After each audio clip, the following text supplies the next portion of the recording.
What's going on, guys? How's it going? Mav here. Thanks for tuning in. Fun speculation. This is an impromptu, out of nowhere thing. What's up, Geezer? What's up, Rob? I wasn't gonna work tonight, and I was just exhausted earlier today, and I was like, okay, I'm not gonna. So I'm probably gonna be playing some games in a little while too.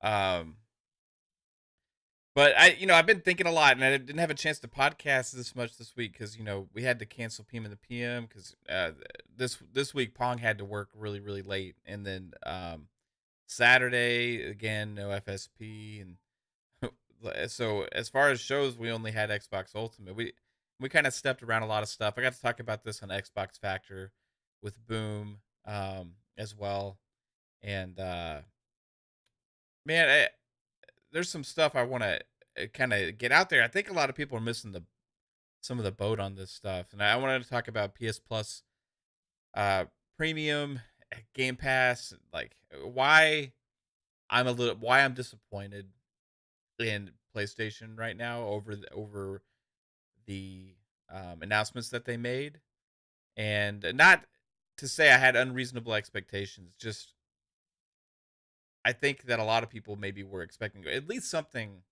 more. And but because of this stuff, I've been seeing a lot of things on Twitter with people kind of going hard against Xbox in other ways that's kind of unexpected, and you see a lot of people in the community kind of showing showing themselves, for what their really true motives are at times. When situations start happening, things like this tend to pop up where you have certain members of the community kind of start to, you know, surprise you. You know what I mean?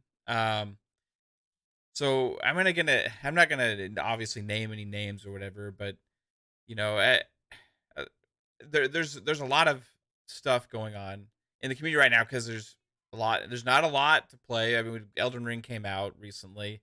I mean, when I say there's not a lot to play, there's not a lot of new games dropping that are like huge right now. They're all coming the second half of the year. We've all got stuff to play. There's like an endless amount of stuff to play, but there's not a lot of huge new games dropping.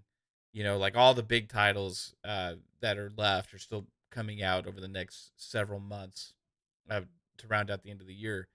And this whole Activision Blizzard thing's going on behind the scenes. There's been a lot of anticipation about PS Plus and the premium subscription, about what the new rebranded PS Plus is going to be, because they did say they were working on an answer to Game Pass and stuff. So I see that, Rob. I agree that whatever happened just playing games, and you either liked it or you didn't. Yeah. So there's like a certain amount of people out there trying to attack everything possibly, but then they never ask for more when things are disappointing. And that comes from not from just a game quality perspective. That comes from a services and value perspective to the consumer from the corporation, company, whoever you're investing in the platform, right? What's up, One Bad Mother? How's it going?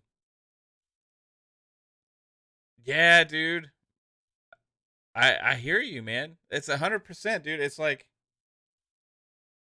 I don't understand how the obvious, clear as day takes that people can go out there and make that are like, you know, for the gamer, right? Because for me, I'm always like, for trying to think of for the consumer, for the gamer first, right?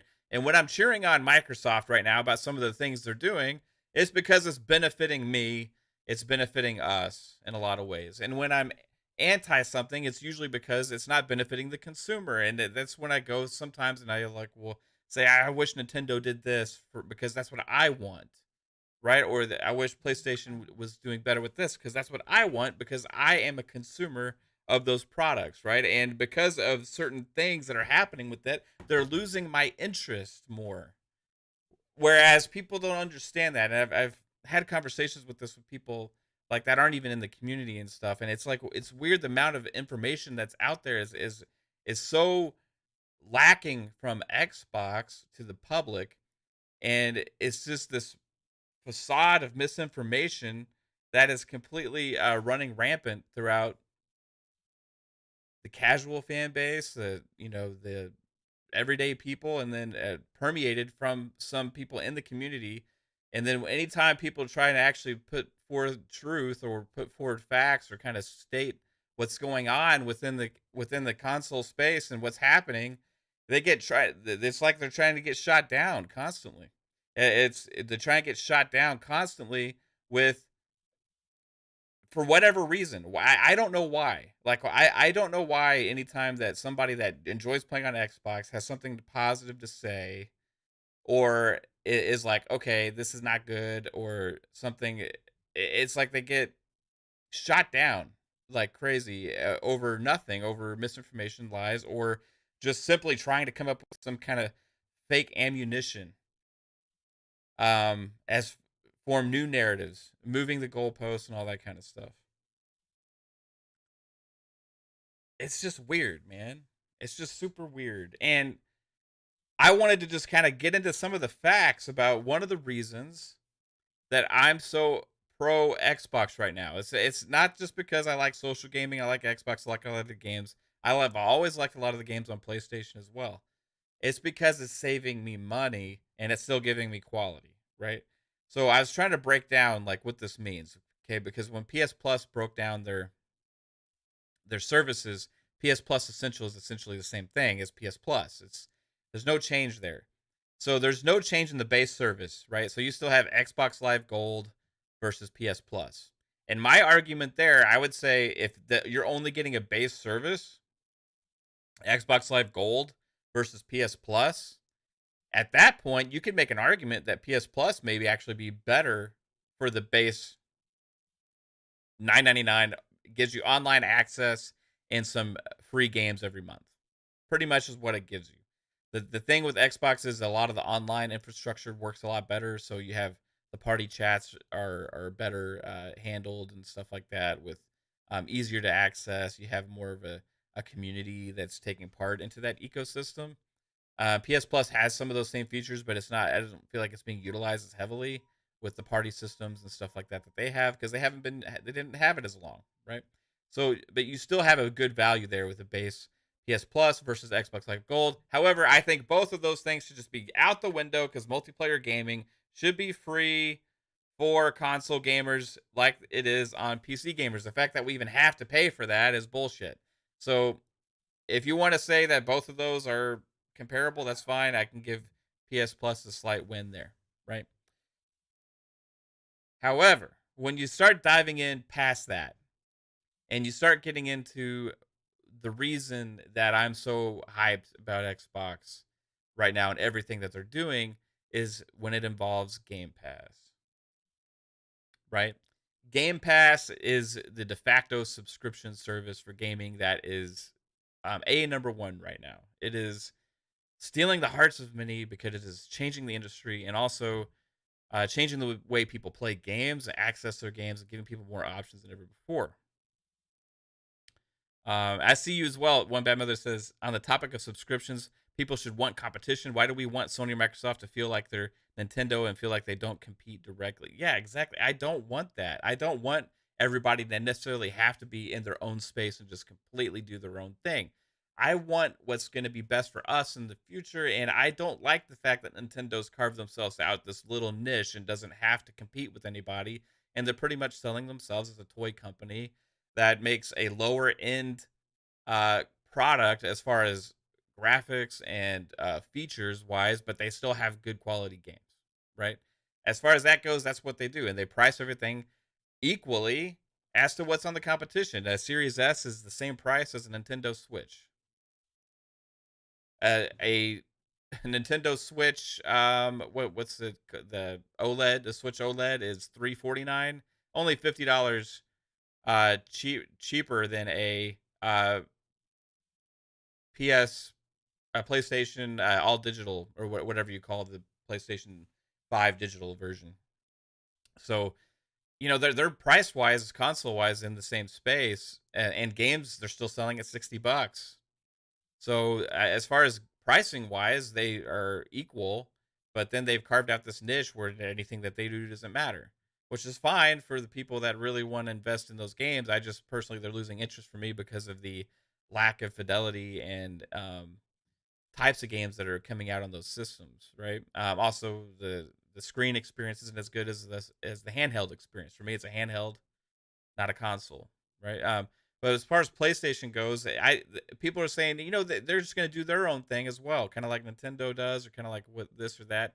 That's not what they're necessarily. I don't really think that's what they're trying to do. I think that's like kind of an excuse that people make to kind of like say, oh, they can just do whatever the hell they want, right?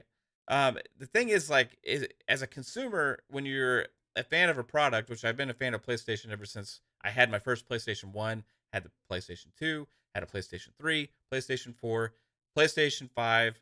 I had a PSP and a PS Vita. I still have my Vita somewhere. Haven't touched it in a long time. Yeah, we're actually live, Rick. What's going on? For me, they are starting to lose me with the value proposition, because just like all the media entertainment, the gaming space is changing now.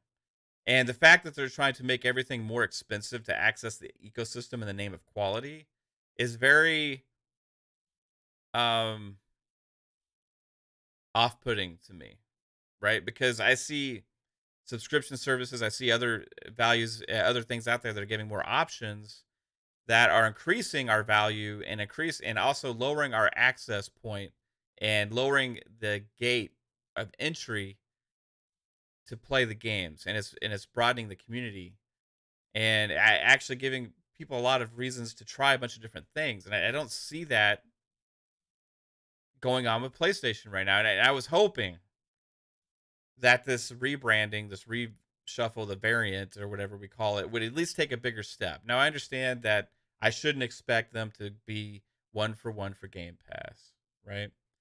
That's what a lot of people are saying, and I you know what, I agree with that. But you can be closer in value.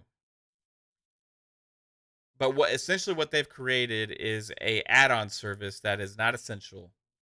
It is an option, and they're just half-assing their interest in taking part in that ecosystem, and they're afraid, I think, to dive in because they're afraid of what it's going to do to their fan base. It's afraid of what it's going to do for their sales, and they don't think they can sustain that as like Xbox can, because obviously Xbox has bigger pockets. Now maybe there's some truth to that, but they don't have to go all in right away. This is what they've done is not even a step. It's not even a step. It's not even dipping your toe in the water as far as what we know right now. What they've done is created a service that is essentially charging more than Game Pass does and giving you a lot less than Game Pass does. In fact, no games day one. Let me explain how the numbers work. In this future of going into 2023, 2024, 2025, 2026, 2027, 2020, whatever, this next generation, right? These next several years where we can kind of foresee that a lot of the stuff that's been happening behind the scenes is going to take shape. Okay. I would say the next 5 or 6 years. Um, if you don't think that it's potentially damaging to PlayStation to not have a value proposition that's competitive to what Xbox is offering, then you'd be mistaken, because there is a huge shift in the market, and also with mindshare and with decision making from consumers as a whole into how they're paying for their products. And one of the main things that people do is pay for subscriptions, right? So you look at what that means as a Game Pass consumer, okay? Let's say that they reach their goal and they're putting out one AAA big time game per quarter. That's 4 a year, okay? Is that fair to say? For a year is one per quarter. I think they're going to, based on the huge list of games that they're going to be coming out with, I think that's extremely fair to say that they're going to be able to be hitting the one a quarter, if not more than that. Actually personally think they're going to be hitting more than that with the other projects as well. Plus also you got to add in Activision Blizzard, and you got to add in all of these other third-party deals that they make. Okay, one a quarter from the first party is, I think, very feasible. So at that point, you think about what you're going to be paying for those games. That's 4 times $60. That's $240. $240 per year just for 4 games. Okay. On PlayStation, the same 4 games, if you are able to buy one a quarter, it's $280. Okay. Plus tax. In Texas, where I live, or in my county, the tax is a little over 8 cents on the dollar. So that reaches out to $303.10 on PlayStation. If you buy the games, okay. Now the thing about on PlayStation, that's the only way of accessing those games day one is by purchasing them, right? So that's the trick here, because if you want to take them part into this whole ecosystem of all the back compat stuff, the demo things they have, plus the PS Now and the whole premium tier, let's say you fork over the $120 they're asking for a year up front. Okay, it's gonna be a hard pill for a lot of people to swallow and pay $120 all at once. However, that's the best value. Okay, because I believe that's actually all the service is worth is $120 for a year, which is $9.99 per month. So if you're actually forking that over, which gives you none of the benefits that actually Xbox has with Game Pass, you're doing 120 plus tax, so it's 129.88 in my county, plus 303.10. Okay, so that equals $432.98. Now, if you only buy 4 first party games a year at $70, plus you also purchase the top tier of their service, right? You're paying $432.98. You're accessing what they deem as the quality pride of PlayStation at that point, right? The PlayStation services they have to offer, all that stuff. $432.98. Now, on Xbox, for the same amount of games, 4 games. Now, here's where we get to the tricky part. 4 games. It's $194 after tax. Is $194.72. That's a difference of $238.26 per year for just 4 games. Now you add on top of this every other game that you may have not even had interest in at first on Xbox is day one. Games like maybe Dark Tide or Crusader Kings 3 or let's see what other games are hitting day one. MLB The Show. Other things that aren't first party or all these games are hitting day one as well. So you add into all of that stuff, and there's like a endless amount of stuff that's hitting day one on Xbox right now. So the sky of the amount of stuff you get access to is actually insanely huge, and I'm trying to base it only on first party right here. Okay, so I'm trying to do them a favor by not including that stuff. Also, we don't know what the third party support is going to be with this PS Plus premium thing that they're talking about. Namely, one of the reasons is they did put Shadow Warriors 3 on there day one. However, with the list of games that they had, they shouted out Mortal Kombat 11, which is a couple years old at this point. So I don't know what the point is of shouting that game out. It's even actually been in Game Pass before. So the newest first party game they had was 14 months old by the time it comes out, so that'd be Returnal. You're just looking at, just in that aspect, okay, $238. But then you add in all that other stuff, it's like going over well over $1,000 at that point, dollars difference. But you just stick to the $238 difference. Now you talk about the 4 years, 5 years, that's over $1,000. 5 years, that's over $1,000. That's like $1,200, right? It just, the value proposition is going to grow and grow and grow and grow. And this is why it's a problem. Now, will they change? I don't know, because Jim Ryan's like half in, half out. One bad mother says, ironically, Jim said he wanted God of War played by 100 million people. It's not going to happen if people have to pay $70 for God of War. I wonder what people thought he was referring to. Can't do the math unless X and Y include subscriptions and day one PC. 100%. The fact that he keeps talking about the console market is tapped out. They want to reach more gamers. They want to reach gamers beyond all these different ecosystems. they're only going to reach a certain amount of people with that model. And Xbox knows that too. That's why they're pushing into PC and they're pushing into mobile and really focusing on the cloud, because you can't have horsepower that it takes to run these games natively on phones and on cheap PCs and on TVs with apps and little streaming sticks and all these things that they're trying to go for. That's what it takes to reach the billions of gamers, right? And in the future, as we move into these years ahead, technology is only going to get better, and the cloud services are only going to get better and better and better. And PlayStation's sitting there being like, we're just going to sell our games at $70 a piece and hope a ton of people buy them. Whereas all this other stuff is happening. It just doesn't make sense to sit on your ass and just let all this stuff happen, right? So what is their plans? I think they are actually planning on doing this stuff later. But is it going to be too late? At what point is it going to be too late for them? I just don't know. What's up, Tony? Solo tidbits, right on, dude. Boba Fett, how's it going? Pixelbit G, Jay Vargas. Jay Vargas says the delays are putting a hindrance on the time in between games releasing. Unfortunately, that's true. I think we would already have a lot more this generation if it wasn't for the pandemic, COVID over the last couple of years. I think it's getting better now.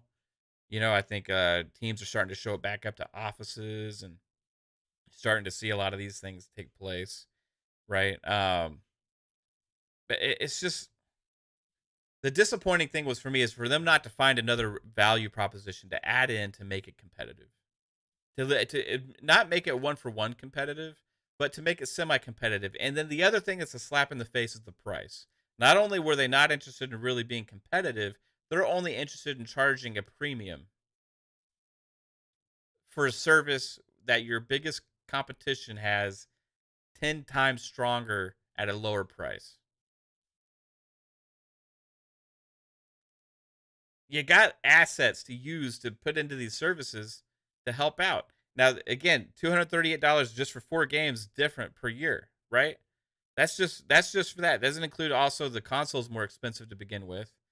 So value proposition wise, you got your cheapest option is $399 versus Xbox $299. You go in there, you're a parent, you're trying to get a console for your kids. You got, okay, let's think about this cost wise, $299 for a console plus $14.99 per month, and I just locked at that. And these 50 games that they have in the works right now, I know I'm going to get those day one. I don't have to pay for any of them. My kid's going to have endless amounts of stuff to play. I never even really have to buy a game if I don't want to. But if, you know what, maybe with the savings I'm going to have, I'm going to buy other things, right? Or other games, and it's easier to do so. You have more money to spend on microtransactions, or like you have more money to spend on downloadable content and extending the lives of these games as well. And these games start being supported for longer. Also, the developers have less pressure to release games in a certain time frame because there's so much other content coming out, and they're not judging your studio solely based on the sales numbers. They're judging your studio about when that game launches, how many subscriptions is it bringing to the service, and how much is the engagement in that game. That's what I don't know if they understand. And yes, they've had a big issue before with not having any ways of monetizing their games, which is not really an issue from a consumer perspective. I actually like that. And that's one of the reasons I've said a few times that I think PlayStation, if I could say anything about PlayStation and $70, I can make a case for them over like 2K or Activision or EA, because a lot of their games were single player and they didn't have ways of making money off of it. But now we know they're shifting, right? We see GT7 and the stuff they're doing in that game. And then we see that the fact that they have like 10 live service games coming out by 2026 and all this stuff. So now I'm thinking, well, that doesn't really apply anymore, right? Now it doesn't apply. Like $70 for GT7 and you're still charging microtransactions out the ass in that game for what? For what? Why is that $70? And why is it not in the service that you're promoting and charging people $17.99 a month for? That was a perfect opportunity. What's up, Polybaba? What's up, Psycho? Soy Two Mangs. That was a perfect opportunity to put GT7 in there, into that service. Now, maybe it'll still happen, but it wasn't in that list of games that they touted right away. So how long will we wait for GT7 to drop in that service. Is it going to be 6 months? Is it going to be a year? That's the perfect game to drop in there right away. I think Forza Motorsport is going to be built around Game Pass in that model. There's going to be certain things you can purchase, probably not anywhere near as expensive as the GT7 stuff. But you're also going to have a game that's going to be supported over years and years and years because of the engagement that Game Pass is going to bring. I see the same thing for Forza Horizon 5. The value proposition is growing on Xbox and it's diminishing on PlayStation. And you can say value is subjective. Yeah, value is subjective to the person. Some people see value in like only quality. I'm going to pay more for a premium product, and that's going to be quality and value for me. That's what a lot of people are gonna say. But then you look at, okay, well, let's look at quality, right? Look, all you got to do is look at 2021 and the games that released on Xbox for quality. Forza Horizon 5, Flight Simulator, Age of Empires 4, Psychonauts 2. You even had a Xbox Game Studios game release on PlayStation and Deathloop. All of these games had received, and Halo Infinite even as well, had received Game of the Year awards and nominations from numerous outlets. They're also rating high 80s, low 90s, some of them. So where does that quality, because that's the number one thing I see used against Xbox. How does that check out? Like, what is the bar, right? Is it only for a third person action adventure game? Is that the only barometer for quality? Is that the only thing that counts? Well, guess what? They have Starfield coming out later this year, which can be played in third person if that's all you care about. But it's like, quality is subjective, yes, but you can't use that as a knock against Xbox anymore. In fact, I would say Game Pass has actually improved the ability for them to have more quality titles because of the less pressure that they have on these devs to release things to meet their quarterly reports. You don't have those like, okay, Q1, Q2, Q3, game sales things. It's not the barometer. It's subscriptions now. So it's like, how does it not work? When you see like Phil Spencer and Sarah Bond and people talk about the amount of money people spending that are subscribers to a service like that over people that are not, and the amount of other games that they're starting to play, right? And the engagement that those indie developers and those other developers that had a chance now for the masses to see their game. How is that not a system that works? And that's what set me off about Jim Ryan's comments a little bit. Right? Like, Jim Ryan's comments were like, okay, we're going to feed the audience this narrative again that our games are too high quality to be in a service that is subscription model. And if we put them in a subscription model, it's going to hurt the quality of our games because it will force them to have to change the way they make those games. Again, it doesn't make any damn sense if you look at what the competition's doing. And you say, okay, well, they can't afford to do this. You don't have to go all in. Have a path forward to bring value to the consumers. You just don't sit there at the edge of the pool and be afraid to even dip your toe in the water. What they did for me was just for appearances and for like to show that they did something and to erase the name of PS Now out of people's minds. So I see Boba Fett says MLB inclusion would be indirectly admitting it's competing with Game Pass. Yeah, and that's another thing. They I don't think they can bring MLB The Show because Xbox probably has an agreement that it won't be on any other subscription service. That's probably part of the money they're forking over to the MLB. Yeah, Elden Ring was $60. Nothing has come out costing 70 is better, in my opinion. I agree with that as well, Polybaba. I have not seen one determining factor or one game that has led me to believe that $70 makes a difference. Either from 2K, from Activision, from EA, from Sony. There's not been one game that has come out and been like, oh, I see why you have to charge that extra $10. And in fact, I've seen the opposite. I've seen games come out at 60 that have been blowing people away. That are some of the most played games right now. They didn't have to be 70. Like what? Like you see people argue for the fact of like championing more expensive games because it's time. It's time to give those companies more money that because it's just the way it should be.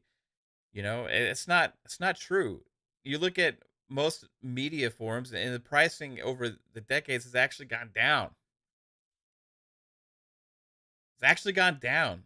Now, when a new format comes out, it usually goes up, but you're reaching more people. The more people you reach, the more the consumer base goes up.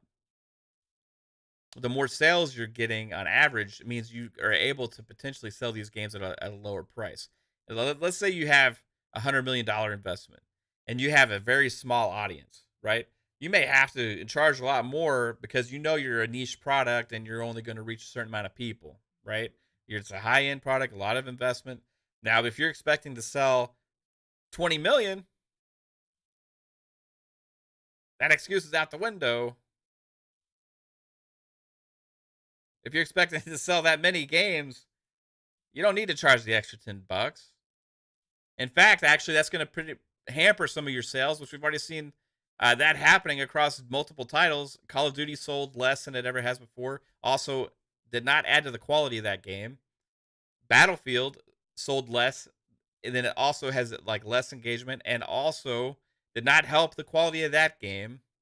You look at basketball game, 2K's basketball game. Again, I mean, it's a good game, but has it really like helped anything? No. These companies are all making money, like you said, Ray.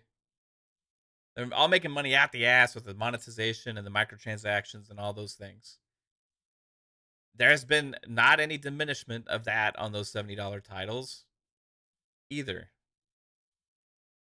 In fact, the majority of their profits are coming from microtransactions and stuff like that. They don't need to charge the $70. It's backwards thinking. I don't understand it. Now, you want to charge, why not 100? You know, just charge $100 per game. Charge $120. You know what? It's time. You know, you work hard on the game. It's just bogus. The profits are up at all these corporations, all these companies. They're reaching more consumers than ever before. You know, Assassin's Creed had their first $1 billion franchise, you know, from Ubisoft. Assassin's Creed Valhalla was their first $1 billion game. You know what? They didn't charge. I don't think, did Ubisoft charge that 70 for that? I don't know 100%, but I think they charged 60 for Valhalla. It seems like it did fine sales wise. I don't know. It just, the whole $70 thing, the whole mind trick and Jedi voodoo that they're pulling on people to say quality premium over here, better, pay more because it's better. Whereas Xbox is like giving us free shit constantly. It's like, hey, you want this? Here, you play all these Game of the Year candidates. Here, just give us $14. Play all these Game of the Year candidates, please. Somebody listen to us. You know, here's just $15. That's all I'm asking. You want Halo Infinite campaign? You want Age of Empires on PC? You know, you want Flight Sim on PC and console? You know, you want Age of Empires coming to console? It's probably gonna happen. You want all this shit? Hey, guess what? $15 is all I want. Just somebody please play our games. Check it out. they're winning awards. Somebody listen to us. And it's so weird, man. Like, people still think there's nothing coming to the platform. I was talking to a guy the other day, and he was like, "Yeah, I just don't get why Xbox isn't doing anything with all these studios they've acquired." I'm like, dude, you're not paying attention? They've like all of these studios that have announced multiple projects they're working on. You want them just to, like, pull games out their ass? It doesn't work that way. You gotta like actually make the games. And plus you add out all the other challenges that have gone in the world. But like besides that, like they've only had a couple of these studios for a couple of years now. You see how long a game like God of War or one of those games takes? It's like several years, several years. But they've had that pipeline going, so you don't see that narrative, right? But without knowing that what's going on, I could see some people be like, I don't know where all the games are, what's going on? It's been a drought. The drought ended last year. This second half of this year is going to be insane as well. But with all of the stuff going on, I mean, I can't even bring it up. And this is even missing things because I worked on this list a ways ago. Because you know why I worked on this list? I wanted to see how much money I was going to save.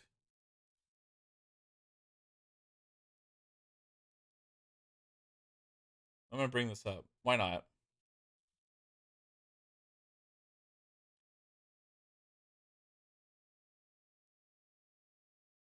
I've done this before. I know, like, it's just like insane. You have so many freaking games that are in the works from all of these studios. And people say there's still nothing coming to the platform. Or like, what are they even making? So much. We don't even know what the hell Activision is going to be working on. Starfield's coming this year. It's insane. One bad mother says value of an IP is based on a mind share and engagement, not based on how much it's sold for. Yeah, I agree with that too. Boba Fett says feel bad for RPG fans dedicated to Sony. Other than Final Fantasy, they'll be missing some big titles: Avowed, Elder Scrolls 6, Fallout, etc. Yeah, 100%. I feel bad for them too. It looks like they might need to be looking into playing some games on Xbox. Rumored projects, like these are like a lot of these are not even really rumored. I just put them in here because they haven't been announced yet. But some of these are actually pretty official. Um, like we know Project Dragon, like it's even on IO Interactive's website that they're working on a huge game.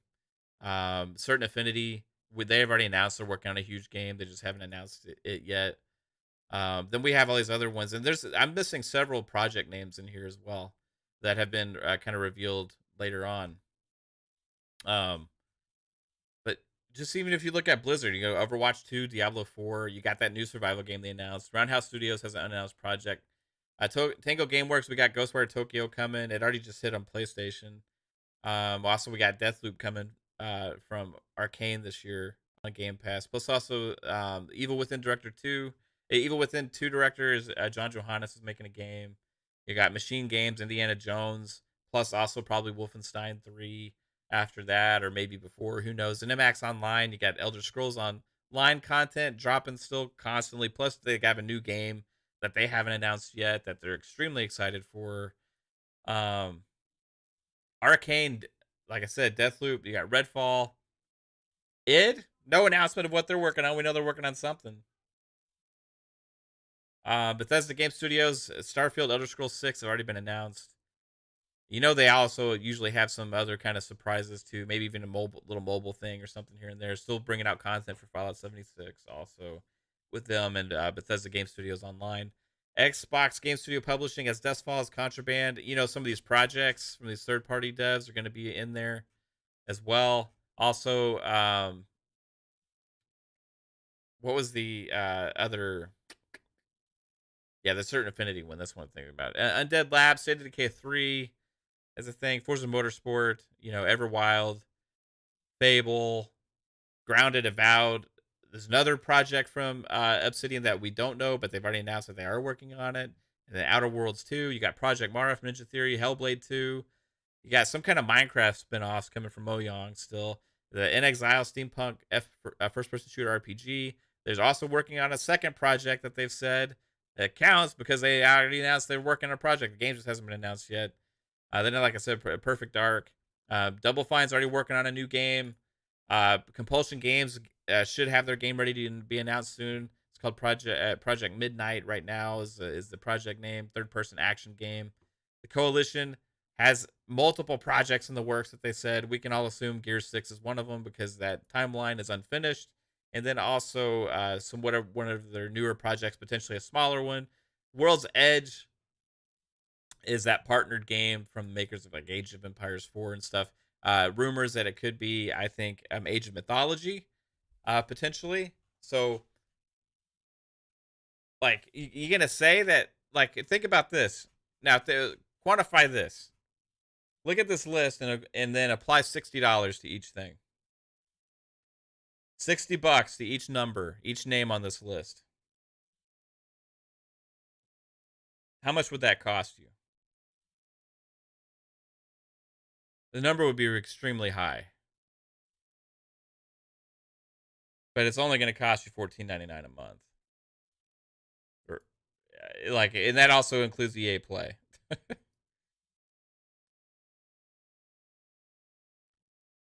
It's just insane. It's just insane. I don't understand how people could be downplaying this for the consumers. It doesn't make sense to me. Like, as a consumer, I think we usually like want more. We want better. You know what I mean? Like when like we started this little show today. I was asking, you know, Xbox, they dropped the freaking multiplayer, paywall. Why is that still a thing? What's up, Fonz? How's it going? What's up, Lore Master Jasper? Love the new name, bro. Yeah, I just don't get it, dude. Like, as far as multiplayer, like they need to drop that too. Like Xbox needs to drop it, PlayStation needs to drop it. Subscription services should be added value. The multiplayer should be an expectation. It's an expectation on mobile. It's an expectation on PC. Consoles is the only place we have to pay that unless you opt to play like an MMO where they have special dedicated servers and stuff like that. Now, I understand that Xbox and PlayStation have like definite more infrastructure and stuff there, but the amount of players you could potentially bring into your service because there is a lack of paywall period for multiplayer would be, I think, bigger than they anticipate. I've seen people say that, well, they need that option for people that just want to have multiplayer. No, I don't think they need that option. They just need to not have no option for that. They just need to have an expectation for that you can sign into your Xbox, you purchase one, you paid for the console, you can pop in a game that has multiplayer. You should be able to access that content in those servers. So I understand a lot of the backend stuff that they do, but there's a lot of stuff they do on the backend on PC as well. That stuff is free.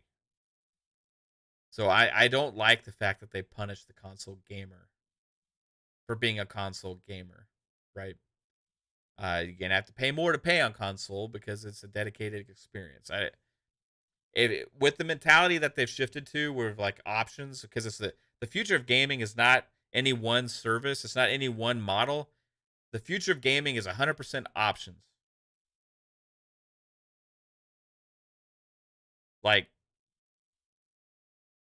that's when I say, like, I can't believe that PlayStation isn't taking a further step into this, because what they're doing is not the future of gaming. The future of gaming is options.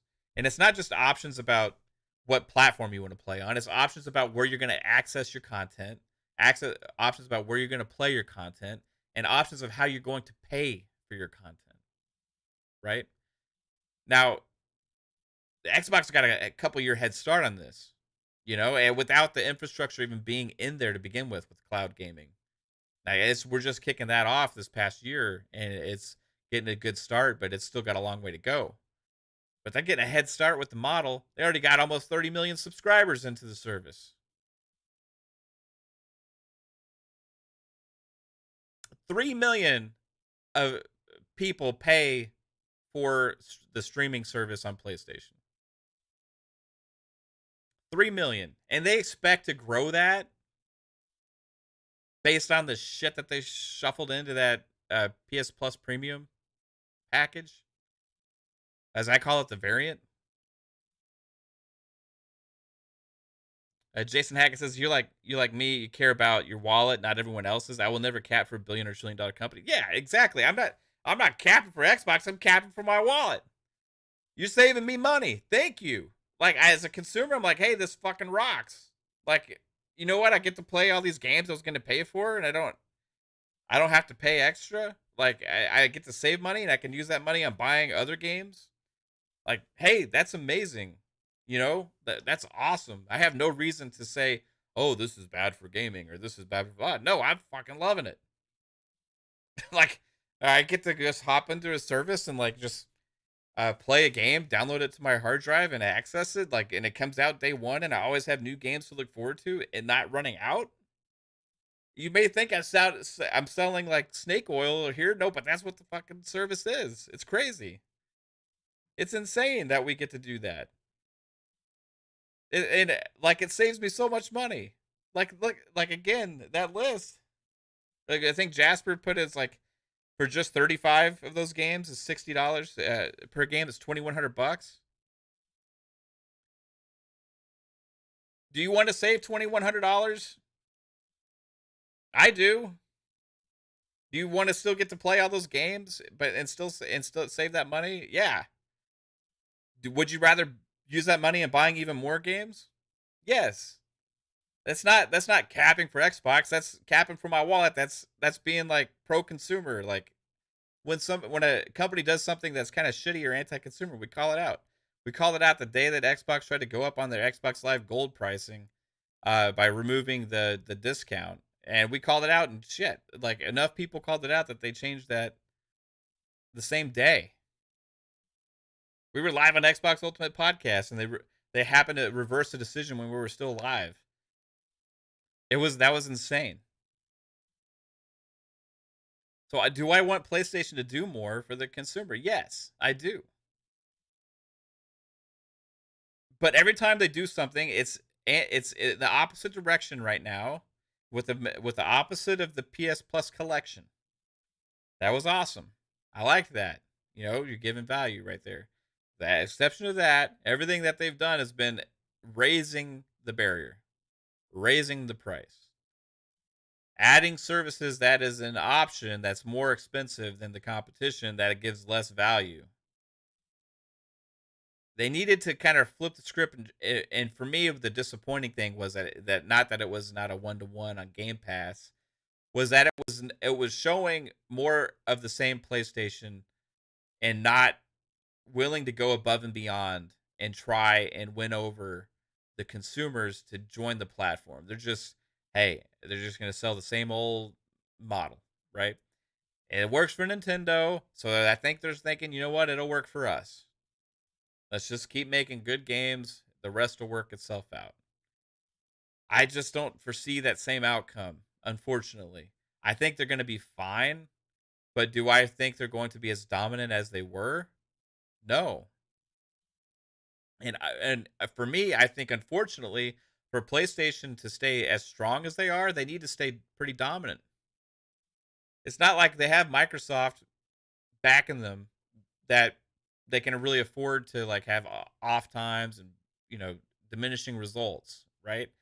If the company starts losing money, subscribers, and all these different things, you're going to potentially see some bad things happening, even though they've been killing it. I don't want that for PlayStation. I want them to embrace the future and start going into usher in this golden age, like with Xbox, and give people more options and more value. And what they did is completely the opposite of that. One bad mother says, when the consumer base is loud and appears to impact brand perception, these companies do respond. Yeah, even PlayStation has responded with the like the Vita and PS3 stores shutting down. He said when the base gives up, like with Nintendo, you get whatever they want to do comfortably give you, and that's true. There's no vocal base for Nintendo. I try to be. If I try and say anything, I get called out for it 100% because at that point, it just seems like I anti Nintendo. I freaking love Nintendo. I grew up with Nintendo consoles. They just don't make anything for me anymore on a system that is for me, unfortunately. They have moved past me as a consumer and are completely engaged with a different type of base now. And as a hardcore gamer, my entire life that really invests into new things, looking forward to new tech, new graphics, new everything, they gave up on it. They've isolated themselves into a handheld company. Polybaba says Game Pass is ridiculously good. Lore Master Jasper says PlayStation is the ultimate snake oil salesman. They talk out of both sides of their mouth at times. And I love a lot of their games. Uncharted is one of my favorite franchises of all time. I love Ghost of Tsushima. I love the Spider-Man games. I love a lot of classic games that like Final Fantasy Tactics is one of my best memories of all time playing video games, and it was on PS1, right? I remember playing all these JRPGs on the PS2 and PS1.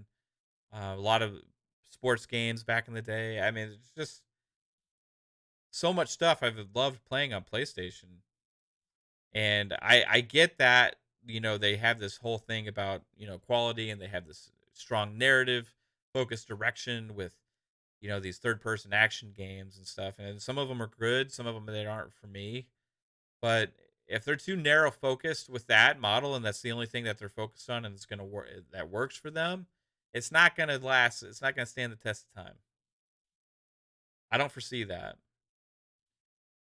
Not worth the direction of everything's going unless they want to relegate themselves into a niche.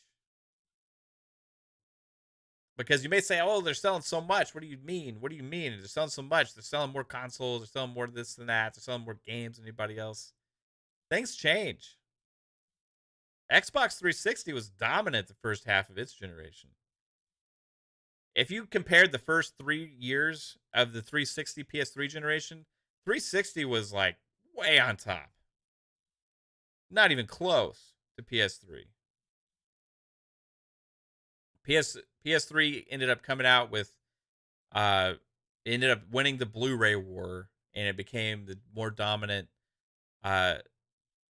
media player out there for options for people that are looking for Blu-ray, HD movies, and more and games on their devices, and the console became the cheapest model.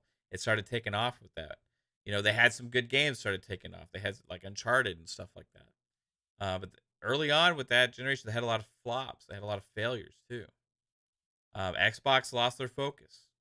Xbox 360 late in that generation, they started trying to capture that Wii magic and go with the Kinect and motion gaming. It took the world by storm. They had sold so many day one of the Kinects, and they forced all their studios to start making those. A lot of them failed, and they started closing down studios, focus on TV. Just like they thought that PS3, one of the reasons they caught up was that TV engagement with the Blu-ray players move into the Xbox One generation. They're like, TV, let's focus on TV. It didn't work out. Gamers are interested in games, right? There's other ways of accessing TV. You don't need a console for that. And they just missed the mark, and they lost their way. They lost their way for a long time. They dug themselves into a huge hole, a massive hole that they almost shut down. It was possible they could have been shut down. They dug themselves out of it and changed the landscape of gaming forever with the subscription service that is going to be the new model going forward. I believe it's going to be the status quo of what companies are going to have to try to attain to be to compete in the future space, because Xbox has the cloud infrastructure, they have the studios now, and they have the money and the backing of the CEO. And that's a scary thing if you're PlayStation or if you're anybody else looking to get into the gaming space that's perceived as a competitor. So what do? Do you try and compete one for one where you can't? Or do you try and relegate yourself to a niche? And that's what it almost feels like PlayStation is halfway in between that world right now. They're halfway in between this world of deciding, do we want to compete with that, or do we just want to be like Nintendo and do our own little thing and play our own ballpark? I don't think the Nintendo model is going to work for them. I think they got to be closer to Game Pass and use your assets, use your strengths. You got Crunchyroll. You have Sony uh, films. You have the whole movie and everything. So Sony Media, whatever you call it, I don't know. You have all of that shit, right? Use the assets of the value that you have and come up with an idea and value proposition that's going to save people money and bring more value to the consumer.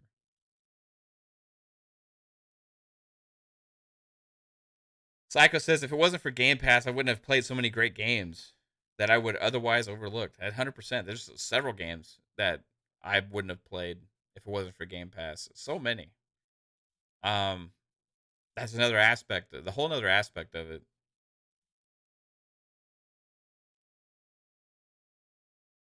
Yeah, and Rick says the fact that games that came out from 2020 are still $70 is insane. Yeah, that is insane. I don't understand that too. Again, that's another thing about copying the Nintendo model. Nintendo doesn't reduce the price of their games. I just don't get it. You know, so I see people like when these senators are trying to like, kind of grandstand or whatever to make a name with their base a little bit about trying to, look into this Activision, Blizzard, and Microsoft acquisition thing.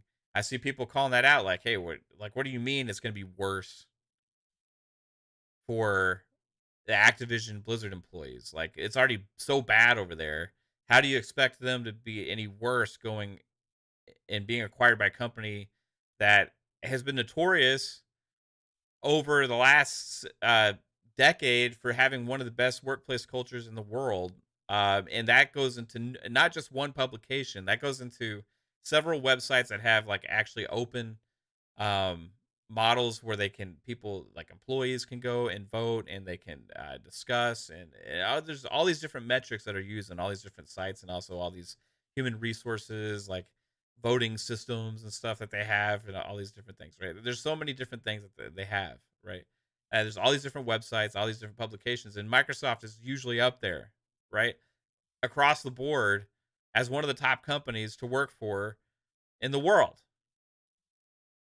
And you're going to go and say, okay, it's going to be worse for the employees of Activision Blizzard to be acquired by that company. In what way? And this is like, again, people putting stuff out there that's like trying to find a ways to um come up with ammunition. Like, and then this is like at this point you have like actual senators that are just using this big corporation, big tech thing as a way to speak to their base, right? Oh, we're against big corp, big tech, all this stuff, right? And I'm not gonna get political. I don't know what's right, what's wrong. I just know the fact that Activision Blizzard being acquired by Microsoft is not going to be worse for the Activision Blizzard employees for workplace culture.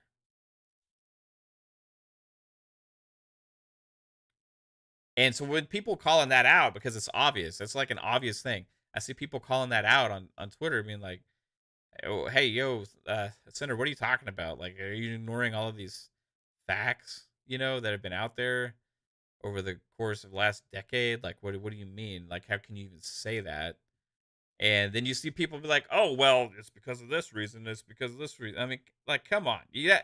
Anytime anybody says anything that's like trying to even be in defense of a Microsoft thing or a pro Xbox thing, you have to try and like find a way to shut it down or poke holes, right? You're trying to you're trying to find ways to poke holes or shut it down. And it just that shit just gets so old. It's just so old because this comes from the same people all the time. And some of them have podcasts. Some of them are popular in social media. Some of them love to debate and argue, and that's all they do. Some of them like to call out people for being pro anything, for a fan of anything. Since when is it wrong to like a product and to enjoy the ecosystem? I don't give a shit about Microsoft, but I can call BS when I see it. And again, I care about my wallet. And I think Activision Blizzard joining Microsoft is going to be better for me as a consumer. And it'll also be better for the employees working at Activision Blizzard. So as a consumer, when I'm looking at this, I'm looking at why would I be against that? As anybody that is looking at trying to think of the reasons why it's good or bad for the employees, I don't know why anybody could be against it when it's known for having one of the worst workplace cultures right now in gaming. For them to be acquired by a company that has one of the best workplace cultures in all of the world.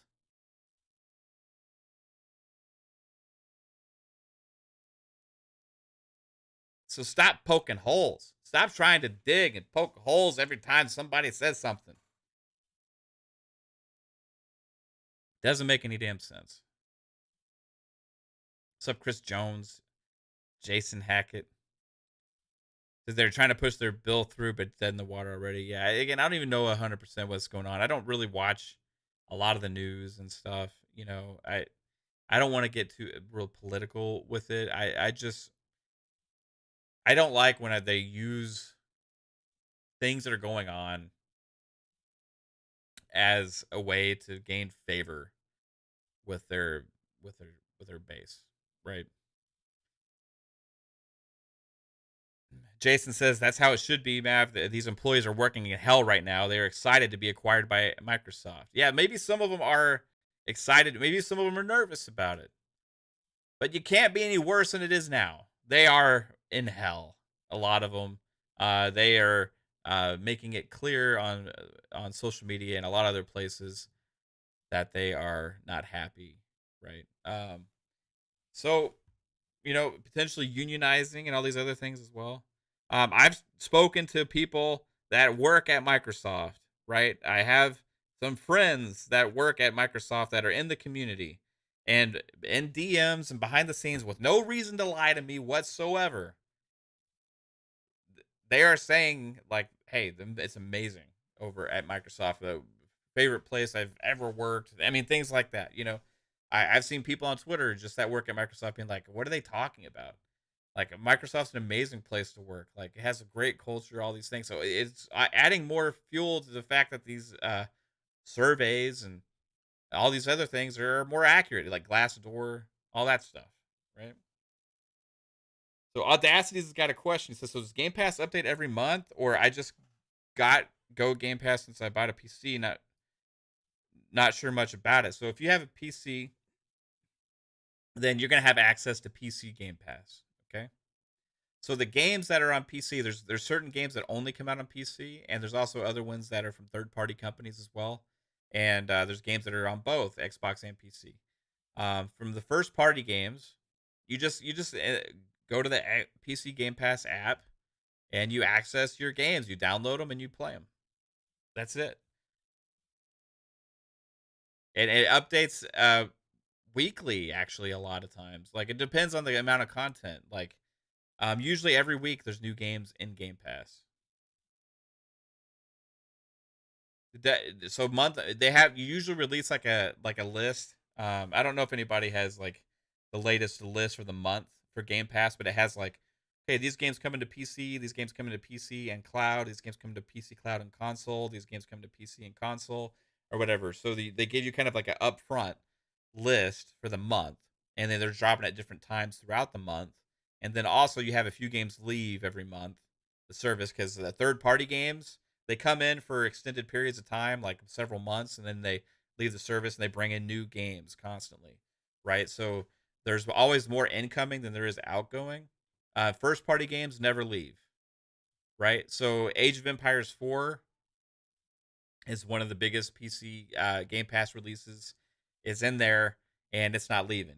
Crusader Kings 3 from third party studio just dropped for PC Game Pass the other day, and it's not going anywhere. I don't know if Weird West is on PC as well, but also a lot of the games are a crossplay between PC and console. And if you buy a game or have it on console, then you also get to play it on PC. So that's another thing that's completely missing from the value proposition on PlayStation. The whole, hey, if I buy it or if I subscribe to the service, so I get both versions day one. No, you don't get any versions day one. Like Halo Infinite campaign, Forza Horizon 5, you could play it on PC, you could play it on console, you could play it. It's like you get two games. Like they haven't even announced going to PC day one yet. They even have a purchase to buy. They haven't announced any kind of cross-play scenarios between the PC and console. They haven't announced any kind of cross-save scenarios between the PC and console. They're just trying to sell as many damn games as possible, which works for them right now. Going forward in the future, ain't gonna keep working for PlayStation like that way. Lore Master Jasper says your dad is Bill Gates, and he said this deal is bad. Yeah, Bill maybe, I don't know if Bill would ever have come up with a service like Game Pass. I don't know who came up with the whole Microsoft subscription models to begin with, but whoever did started making them a shit ton of money, right? Whoever started putting the Microsoft Office 365 and all that stuff, coming out with all those things, Microsoft really figured some stuff out into the Office workspace and to drive consumer growth and access points and all these options, right? And whether you like that or not, it's there, And then you have movies and TV shows. The subscriptions started taking off like crazy. It just makes sense. The next evolution of that's gaming. But it's got to be like an essential method to access your entertainment, to access your media. Old games are not an essential. They are an option. They're an addition. It's like, hey, I'm not excited to play something that came out 16 months ago because that hype has died, right? What is all the games we're excited about? We're excited about all the games that are about to come out. We're all hyped for all the games that are yet to come out, right? I'm not looking at it being like, oh my God, dude, holy shit. Did you know they're about to add Mortal Kombat 11 to Game Pass? Woo! It doesn't excite me. It's cool. I may check it out, like, oh, cool, I'm going to play it. But it's not like, oh my God, I haven't had a chance to play that before 2 years ago. I'm excited for the games dropping right away. Like day one, like, because there's a hype about it. That's what gaming's always been. Yeah, games last a lot longer. Yeah, we can still access these games for a lot longer, and we're going to. But you want to capture that excitement of that day one launch, man. And they can't do it with all their games. It's fine. Start putting them out sooner. They had a chance with GT7. GT7 could have been the first one. And now GT7, not day one, obviously. But you know what? That service isn't coming out till what, June? That's a few months. Throw PS Plus Premium Gamers a bone and throw GT7 in there. That's something like why not? You're already charging people out the ass for microtransactions in that game anyway, so maybe you'll get some more people playing it. But maybe it's because they only have 3 million subscribers in PS Plus right now, or PS Now. So they're only going to have about 3 million in PS Plus Premium. Maybe that's not enough for them to consider it worth it. But they're not going to grow it unless they start doing some crazy stuff. What's up, Brian? Jason says PS is not even updating their back compat games. They're going to run and look bad. I wish they would put some effort into these games. Yeah, there's no announcement of any kind of enhancements or updates or anything to those games. Again, that's another value proposition with the investment of the games that you're purchasing, about knowing that they're going to be operating and playing better into the future. And finally getting the back compat going is a plus, but not giving us the option to download and play them separately, or like buy them separately. Even though you can download them, you're still being gatekept behind a paywall of a service. Either go in the Nintendo model with that. Give us the option to pay separately for the games so that way we can own them and own them forevermore on whatever platforms you're coming out with in the future. And get help and work on some other models to help get maybe FPS boost or like resolution updates or other things into a lot of those games, auto HDR or stuff like that. These are the little things that Xbox has been doing that they didn't have to. But it adds to the value, and the value of is important when you're purchasing a game, and the faith that you have in that game going forward into the future. Will it be with me in 10 years from now? Because it's buying it digitally. I'm not going to be able to like go trade it in at a store, right? I'm not going to be able to sell it to my buddy. It's going to forever be part of my catalog. I'm buying it digitally. What will that game be like in 10 years? If I access it, will it still just look old as shit and not be worth playing at that point? Or will it be potentially updated and be playing better than it did 10 years ago? That's not just backwards compatibility, it's forwards compatibility. Planning on that. When you buy a movie on a digital ecosystem, you can play it on any device, right?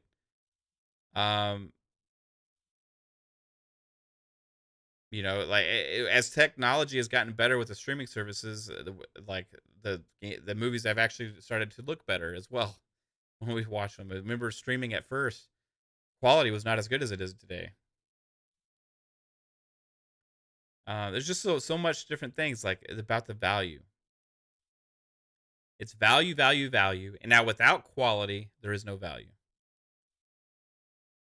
And Microsoft understands this too. So the whole argument of Xbox no value, this doesn't make sense to me anymore. Like no quality. Like people can't really use that. You got quality on both platforms. You got Game of the Year winners. You got Game of the Year candidates. You got tons of major studios coming out with games on both platforms, and you know that some of them are going to get high 80s, low 80s, low 90s, whatever, right? Quality is important. Value is not the absence of quality. Value is the inclusion of quality into your service. PlayStation doesn't have quality, doesn't have value right now. They only have quality.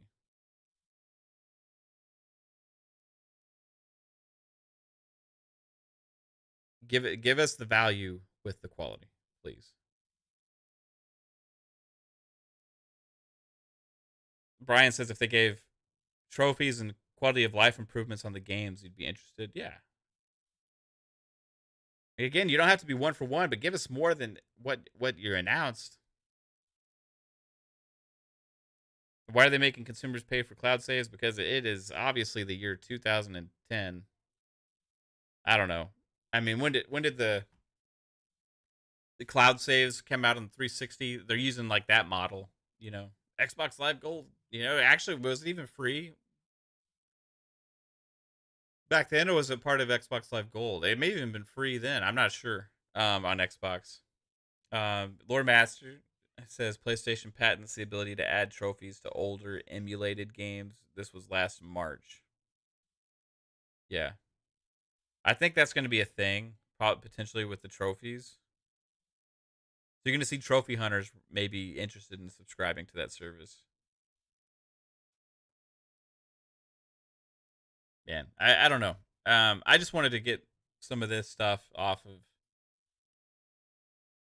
my chest about some of the stuff I've been seeing going on in the community. There's been some nonsense going on, and it's been pretty crazy. I don't understand a lot of it, like why people think you're shilling for a company when you're shilling for your own damn wallet and your own enjoyment, right? Like that's it. Like I'm just talking about me and my wallet and the games that I am interested in playing and how the company is serving me as a consumer. And the options that we're going to have as a consumer. And I want that to be more competitive.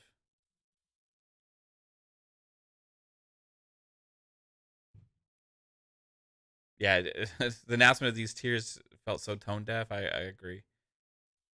Tone deaf is an understatement. It's downright arrogant. It did come across as arrogant. That's another thing. It came across as a little arrogant to me. Like, this is what we are. This is what we do. This is what you're gonna have to do if you want to take a part into this service. This is all we're giving you. That's how it came across. Like, you know, it's just like, look, it's just like, doesn't make sense. It doesn't have to be one for one, but you got to fill up that value, that value proposition somehow. That $17.99 a month is you're not getting it with that. The pricing is what makes all this worse. If it was been cheap as hell, or like, let's say, okay, they're talking about, you want to talk about something they could have done that would have been great. They're talking about adding value potentially, or like coming up with a competitor Game Pass, or bundling together PlayStation Plus and PS Now together. Why not do the crazy thing, right? Do the crazy thing and put what they announced as the extra package, put that as the base tier for PS Plus, the essential. $9.99 a month per month, right? Monthly. Just make that your base, and then at that point you're like, oh wow, you have actually saved me a lot of money as a consumer. I now get this service for what I was paying, which is PS Plus. And then how about on top of that, you come out with the PS Plus premium thing, and then you add all that other shit to it at the $15 a month that Game Pass is charging, right? And then you offer the discount for the yearly thing, so then you can convince people like a value proposition. If you do the yearly option, you're getting a better deal. And if you don't, then it's just the same price as Game Pass, but you have the benefit of what we're telling you is the better games and all of that kind of stuff. And then at that point, I could see it's looking at that and being like, okay, you know what? I'm gonna get to have that PS Now subscription for that $9.99 a month. I'm okay with that. That's a good step in the right direction, because I feel like that could be something they could have added on to. The PS Extra tier would be gone, and then PS Plus Premium would have been $14.99 a month and gave you the back compat and the PS3 games on top of it, right? At that point, I'm like, okay, this is pretty cool. Like, I don't mind diving into that or trying it out. But $17.99 a month, there's no added, there's not any added value for me. It's always as this, it's an added option, non-essential. It's just for the people that want to pay more money for extra stuff that is probably not going to get utilized that often.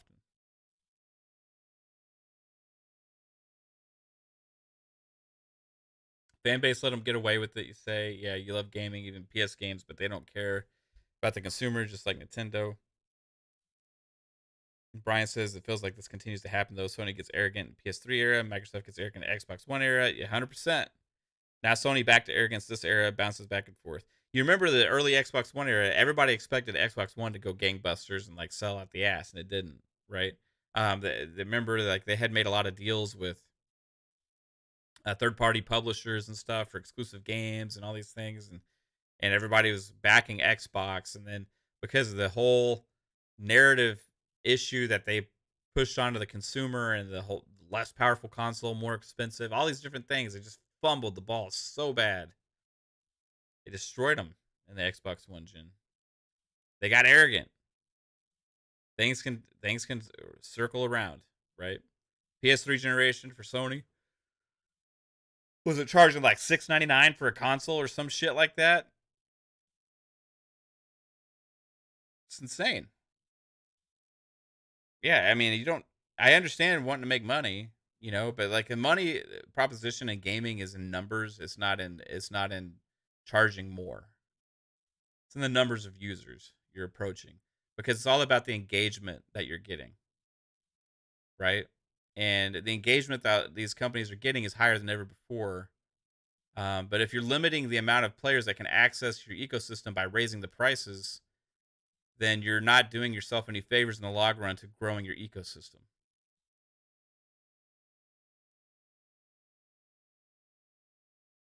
And that's what I fear here. So anyway, but hey guys, that was fun. Just had to get this stuff off my chest, dude. Appreciate you guys for joining in. Top notch box says, bruh, keep Game Pass out my fucking mouth. Hey, I'll talk about Game Pass all I want.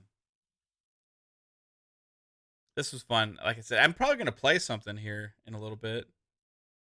So look for a new stream showing up very shortly. I think I'm gonna play some Tiny Tina's. So I'm gonna shut this one off. I'm gonna go back live shortly with some Tiny Tina's, and we're gonna have some fun. I believe Kate may join me. I'm gonna talk to her, see what's going down. But I appreciate you all joining me for this impromptu stream. Xbox is dominating subscription service model going forward into the future, and is unchallenged as of now. And disappointing to say that, but it's true. As far as subscriptions and services go, I was hoping for more. Didn't happen. But appreciate you all, guys. Thank you so much. Check out our shows going on this week. Hit the like button. Share this out. Subscribe to the channel if you have not already. And I super appreciate you guys. You guys rock. Love you all. Have a good one. Bye-bye.